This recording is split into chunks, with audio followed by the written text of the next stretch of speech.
there friends, I'm back with another Mi Band 3 training video. A user asked, can we have the Mi Band working and also have buds connected? So let's see what we got. So there you can see the band is refreshing my steps for the day. I have just grabbed a pair of cheap Bluetooth buds and a user asked, can we have the band working and have buds connected? So let's take care of that real quick.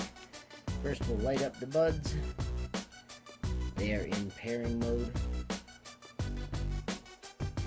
You can see here I've got the Mi Band connected, and right now I'm trying to add the hop day. There you can see it is connected. It went to blue. Here you can see I've got the Bluetooth connected. You can hear my favorite YouTuber, yes it is me, coming through the headphones. If we go back to the Mi Fit app,